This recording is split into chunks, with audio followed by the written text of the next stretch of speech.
Well, good morning again. So we are continuing this series on, what's the name of the series? Oh, prosperity is our divine inheritance. The reason why I say that is because I have a different title on my talk. It was what I was thinking about as I was putting this together. To start this off, I'm going to read from the Metaphysics 2 book, the section on metaphysics of prosperity. It says, prosperity is the abundance of every good thing our heart desires. This blessing originates in God, the source of all good. I don't know if you understand what that means, but the word desire means what? Of God. All right, so it says this blessing originates in God, the source of all good. It is manifested in our lives through our enlightened use of divine ideas of good, which we receive and been inspired from God. When we consciously work with these ideas and use them wisely and lovingly, bountiful blessings will flow into our lives. And as our awareness increases of the infinite supply which is perpetually available to us, our prosperity demonstrations will continue to increase. Our every need will be abundantly met in the most appropriate and fulfilling ways. So that's kind of the essence of what we're going to talk about in this talk is how metaphysics impacts the prosperity in our lives, okay? And we want to increase our level of thinking around that idea of metaphysics. Now, I'm going to do what I do at my class at school a lot. You know, who knows what the 4 P's of marketing are? Product, price, placement, and promotion. So when I walk into the class, first thing I say is, what are the 4 P's of marketing? Like a choir, they have to sing product, price, placement, and promotion. So it gets into their heads, right? So what we're going to do is we're going to go over, well, we don't have the letters like that, but we're going to go over the 5 parts of unity metaphysics, okay? Now, how many people know the 5 parts of unity metaphysics? See? So we're going to have to go over them over and over again. Okay, so this is unity metaphysics as defined by our co-founder, Charles Fillmore. So the 5 parts of unity metaphysics are cosmology, theology, psychology, science, and mysticism. You never heard that before, Mary? Some of it. Okay, all right. All right, but that's sort of a basic concept in unity when we talk about metaphysics. You know, metaphysics takes on different forms, but that's what we look at. So encompassed in the idea of unity metaphysics is this cosmology, theology, psychology, science, and mysticism. Now, theology is a study of religious faith, practice, and experience, especially the study of God and God's relationship to the world, okay?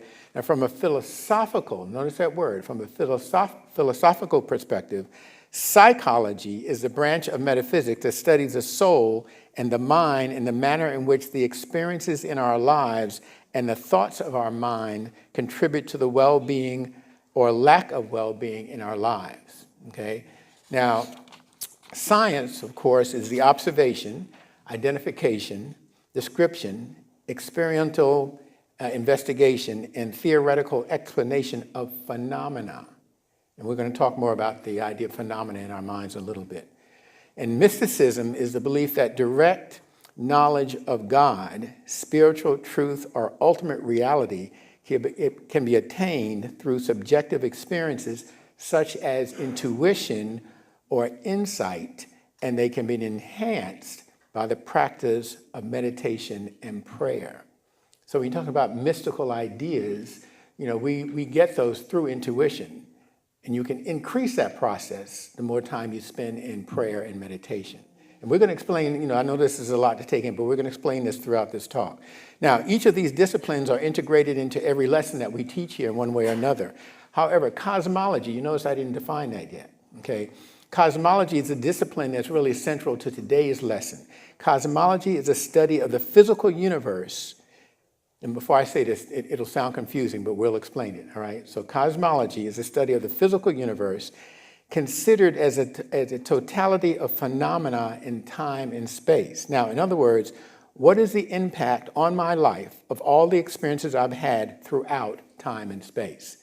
So remember I said that consciousness is a sum total of every experience you've ever had, but not just the experience itself, it's your reaction to the experience that creates your consciousness. Does that make sense?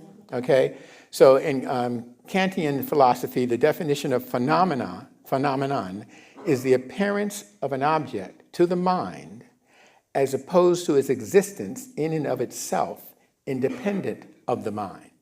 Now, for example, let's say that there's lack in your life, whatever that lack may be. It could be lack of love, lack of health, lack of money, lack of companionship, lack of meaningful, fulfilling work, lack of peace, or whatever you feel that you are lacking. The question to ponder from a metaphysical perspective is, does this experience of lack exist independent of my mind? If I could truly stop believing in the experience of lack, could the experience continue without me supporting it? All right, so you get the concept? All right, and I want to repeat that a couple of times. So this is the nature of cosmology and its relationship to metaphysics. And just for emphasis, here's the same question asked in a slightly different way. Must the basis for an experience first be in my mind before I can manifest it in my life? Or if it is no longer in my mind, will it cease to exist? Or from the perspective of this lesson, can physics exist without metaphysics? Is everybody following me? Okay.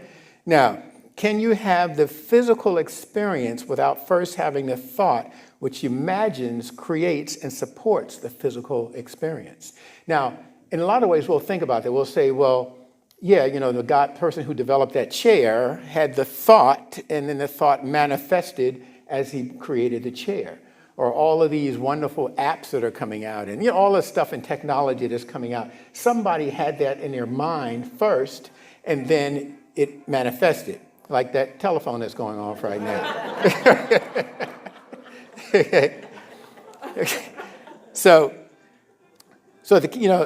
but the other side of this is that there are things that happen in our lives, and we go, well, I wasn't thinking about that. Right. Okay. But what we're trying to get to from the standpoint of cosmology and metaphysics is that if it's happening in your life, it's going on somewhere inside of you, whether you are conscious of it or not. Okay?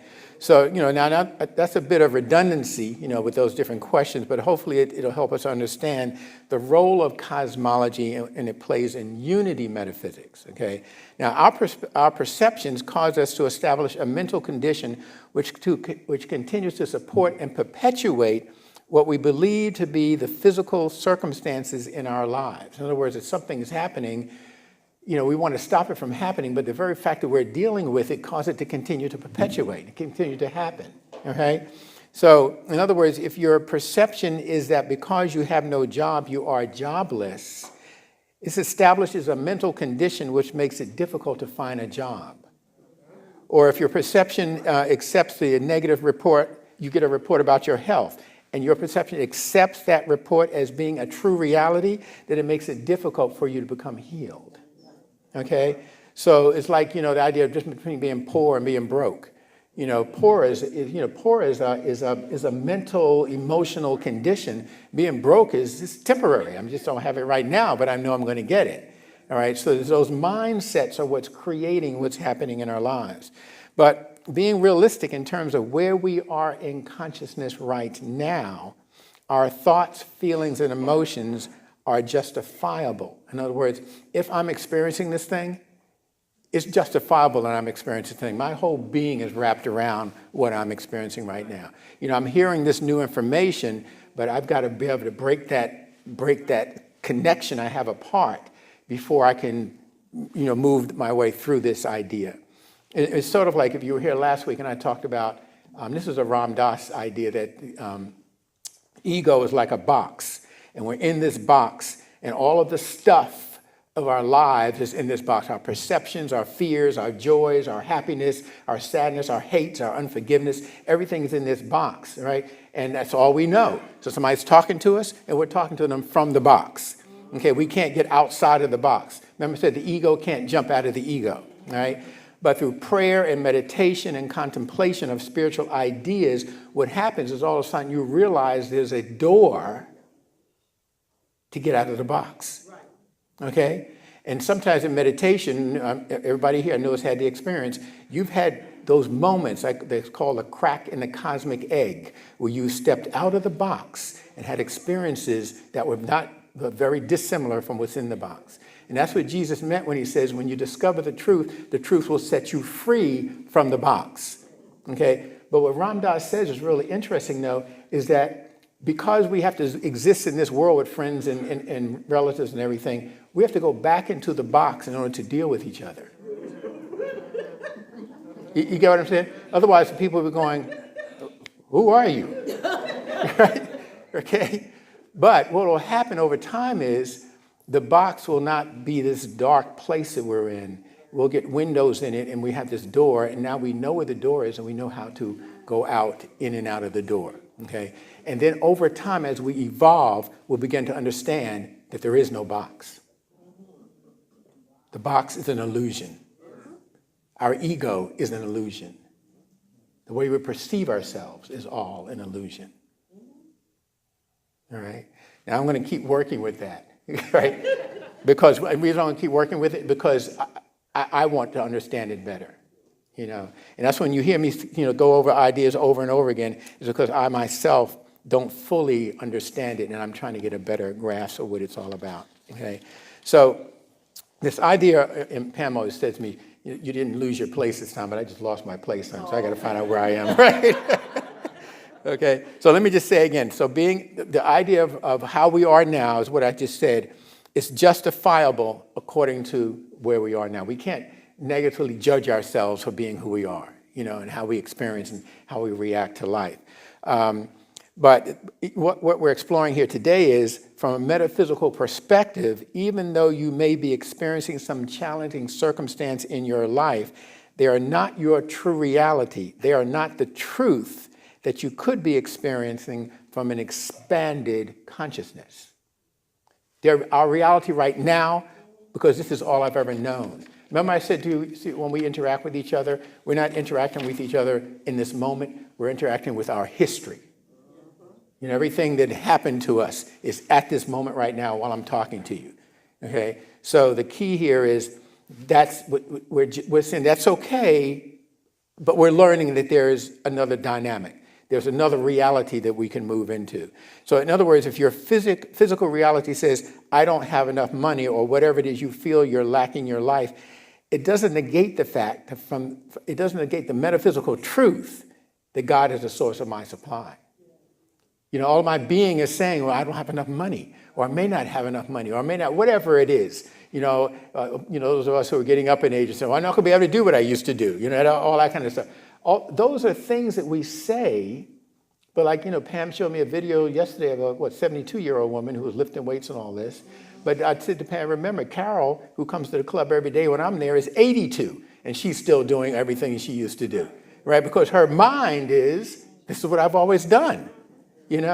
So it depends on what you have in your box that causes you to believe this is all that that it can be for me. All right.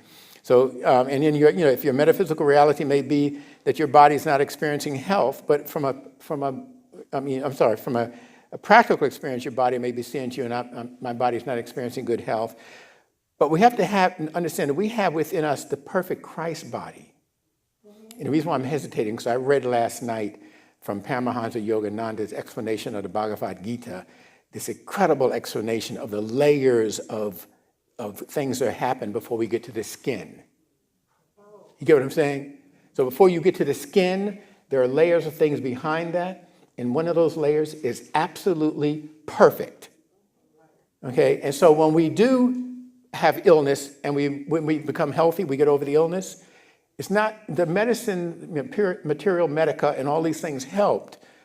But what's really going on was that we were getting more in touch with that perfect Christ body, the ethereal body, the essence of who we really are. Is that making sense? Okay.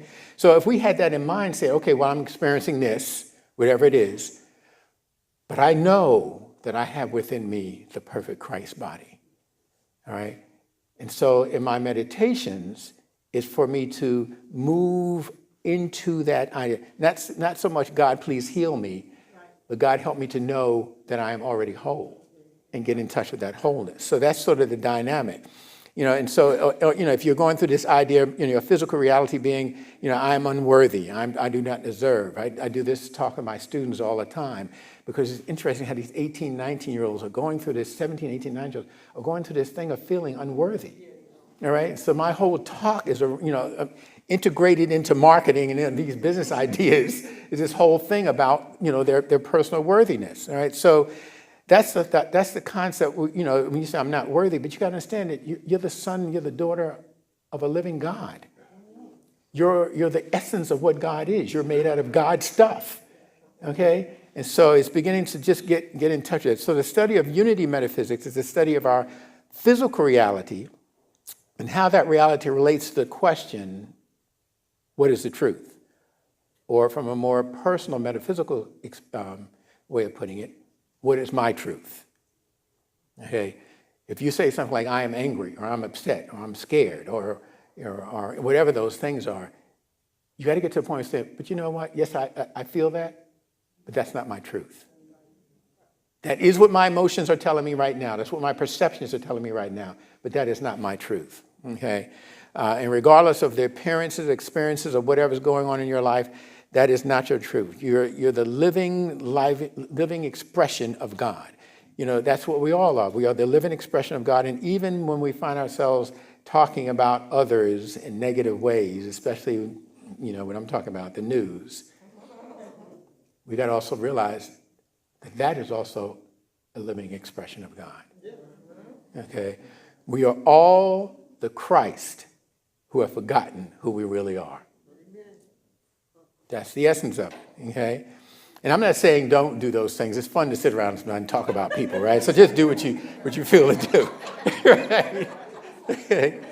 So the metaphysics of prosperity has to do with being able to distinguish perception from truth. Did you get that? Yeah. Okay. So in John 18:37, when Jesus was talking to Pilate, Jesus said, I have come into the world to bear witness to the truth. Now, the question that this poses for each one of us who believe in Jesus Christ as our example and way shower is, for what reason am I here? Who's asked themselves that question? We all ask ourselves that question. Why am I here? Am I here to bear witness to my perceptions? Or am I here to bear witness to the truth? And unfortunately, our perceptions often have some form of fear attached to them. You're doing extremely well, got all the money you want, health, everything is going great, but in the back of your mind, you're thinking what? Ooh, what happens if I should lose this? You follow what I'm saying? So even when we're doing great, there's fear attached to what's going on, okay? So truth is based purely on the blessing that you are.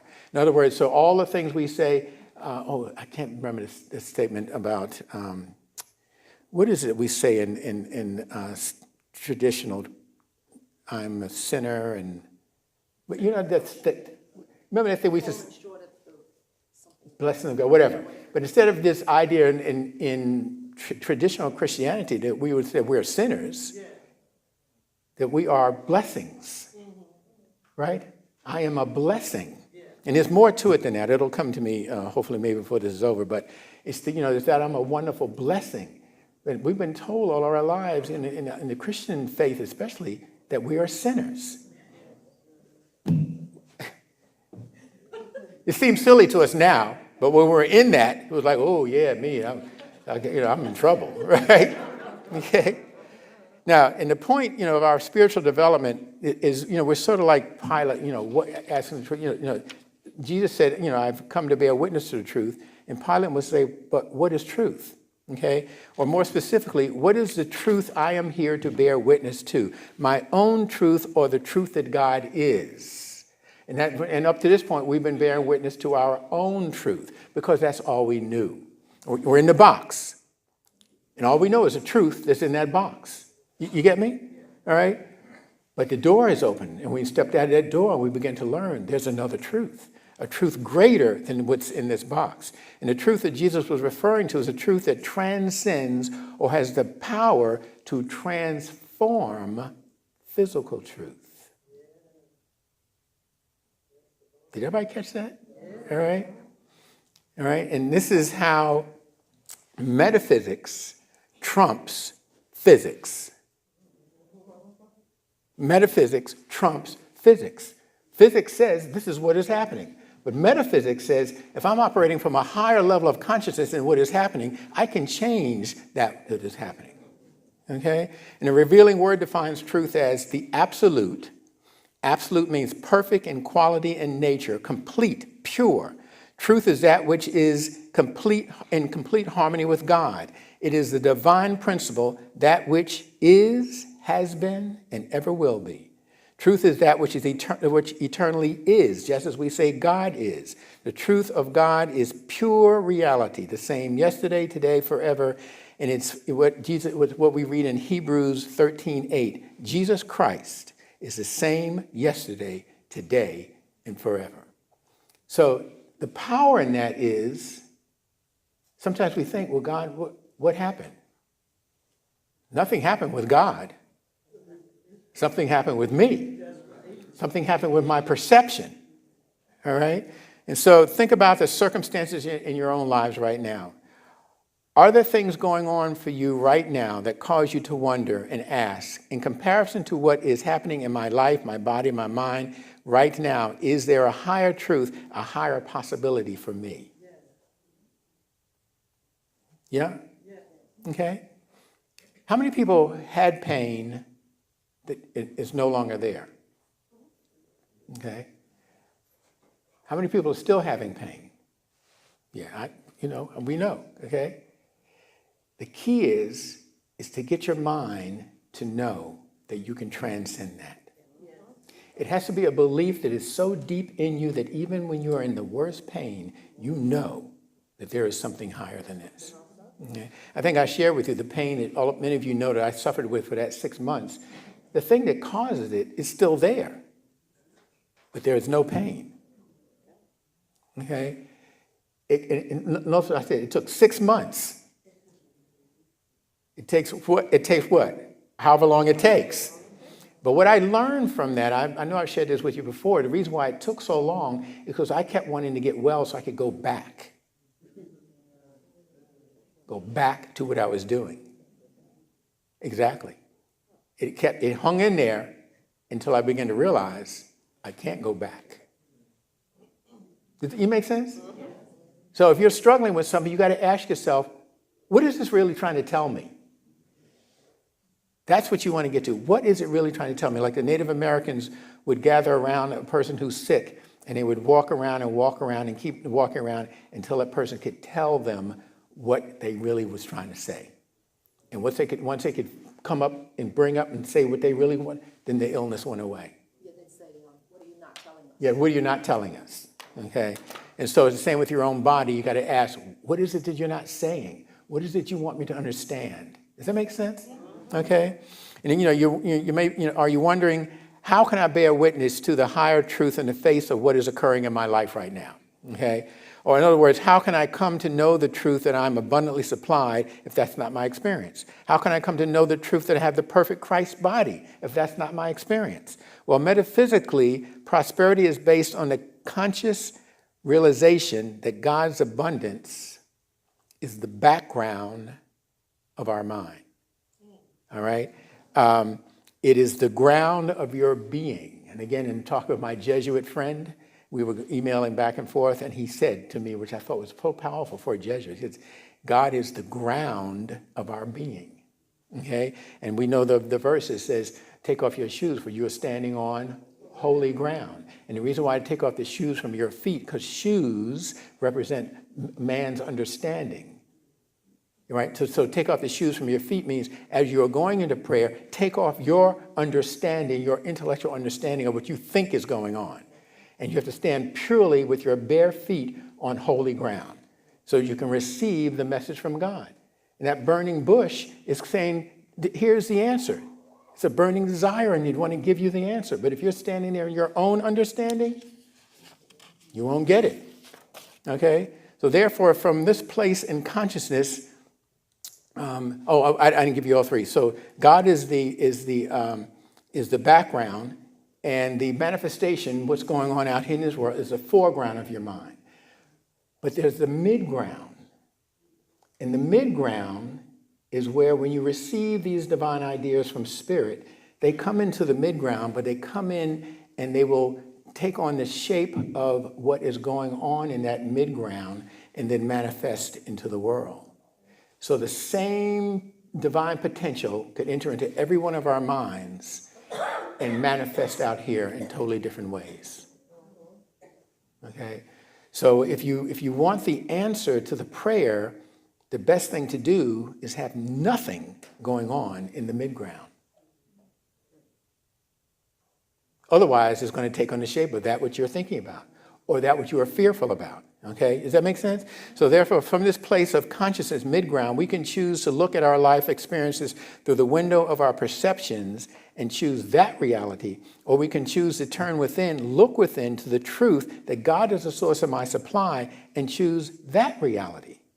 And I know I'm trying to make it sound easy, but it's not. Okay? It's not easy. All right? And so if you're protesting and thinking, well, but I feel the sensation of fear from the perceptions of not having enough, or I feel the perceptions of fear from what is happening in my physical body, or I feel the perceptions of fear from what is going on in my relationship, or the health of my parents, or the success of my business career. I feel it. Everybody knows what I'm talking about, right? We're saying, well, yeah, I know there's this whole other thing. I can choose God's reality, but that is not what I'm feeling right now. Okay? So how can I go within when my feelings or emotions are so intertwined in my perceptions about what I think is occurring in my life right now? And if that's what you're thinking, I understand, because I wrestle with the same thing all the time. Okay? And I was telling Pam this morning, something new that I'm doing is that when my mind is twirling around all of this crap, right? In the meditation I do a follow my breath meditation. I follow my breath, and inhale, God is, exhale, I am. And just paying attention to my breath. Every time my mind goes away, I bring it back to my breath, right? So what I started doing, no matter where I am, if my mind starts going crazy, right there, I start following my breath. And I follow my breath until that which is bothering me goes away. Right? I even do that now in the middle of the night. You ever wake up in the middle of the night thinking about all the stuff that's going on? Oh, God, I got to do this, right? And I start doing it. And I don't lay on my back and try to get all, spiritual. I be laying on my side, laying any kind of way, and I just do this thing of following my breath, and the next thing I know, I'm gone. Okay, so you can borrow that if you like. But listen to this analogy. Let's listen to this analogy between choosing fear or faith. There was a radio commercial that came on, and a waiter came up to the patron and said, "Do you want lobster or a grilled cheese sandwich?" And the patron said, "Well, how much is a grilled cheese sandwich?" He said, "It's the same price as a lobster." Well, that seemed like a no-brainer, right? You would choose the lobster. Okay? But the point here is choosing between living trapped in the perceptual reality of our outer experience, or living within the true reality of our indwelling Christ, is similar to the choice between a grilled cheese sandwich and lobster. They're both the same price. The price you pay is a thought. All right? In other words, in each situation in your life, you are unconsciously asking yourself, do I choose to spend this thought on fear, or do I choose to spend this thought on faith? They both cost the same. The price is a thought. And maybe a couple of feelings and emotion or two wrapped up in there, right? Okay. But even your feelings and emotions, even, with your feelings and emotions wrapped up in there, it still, gives you the opportunity to choose, do I want this thought to be spent on fear, or do I want it to be spent on faith? Do I want grilled cheese sandwich or lobster? All right? So from now on, when you see for yourself getting up? She said, oh, I just chose a grilled cheese sandwich. All right? And yes, there is someone who may be thinking, but I prefer the grilled cheese sandwich. Which brings us to another interesting question, which is, do you prefer the lesser to the greater? Do you prefer fear to faith? And it might sound like a silly question, but it is so easy to fall into fear. It's just, you just sit back and have a smoothie or something, you're all up in it.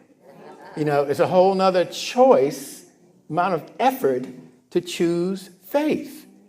That's why so many of us are eating grilled cheese sandwiches. It is just so much easier, right?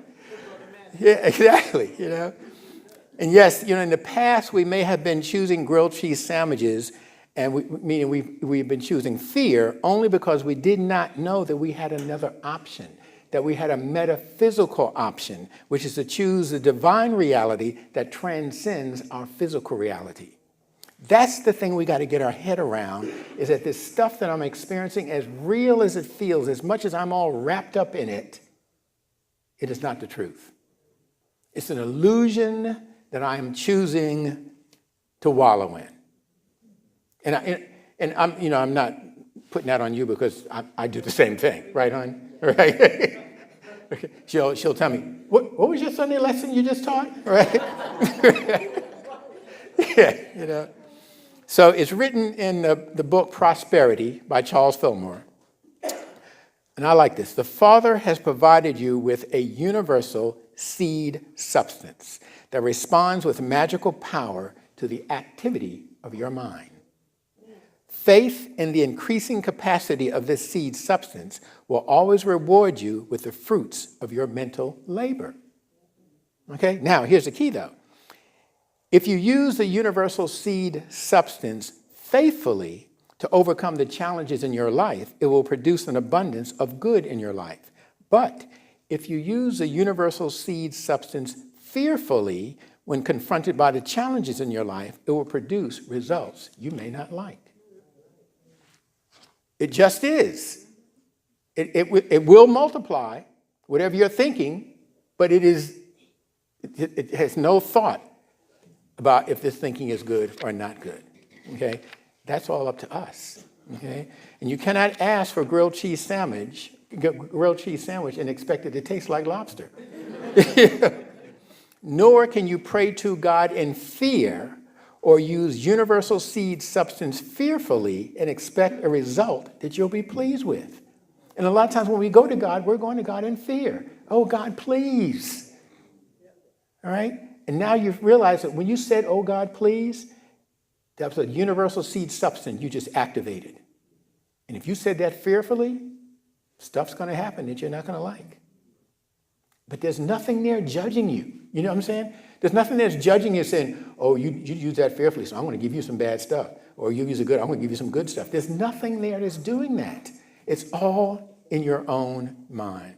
So how do we get to a point where we constantly choose faith over fear, where we actually prefer faith over fear? All right? Because right now, whether we can agree to it or not, a lot of times we prefer fear over faith because it's just so much easier. So how do we get to a place where we prefer faith over fear? It's by a simple process, learning how to let go and let God guide you in every situation in your life. You just become mindless. Just for that moment. So prayer is not so much, God, can you just help me with this, blah, blah, blah, blah, blah, blah. It's just sort of things have happened. And I'm finding myself doing this more and more, is that things happen and you have no response, no thought, nothing.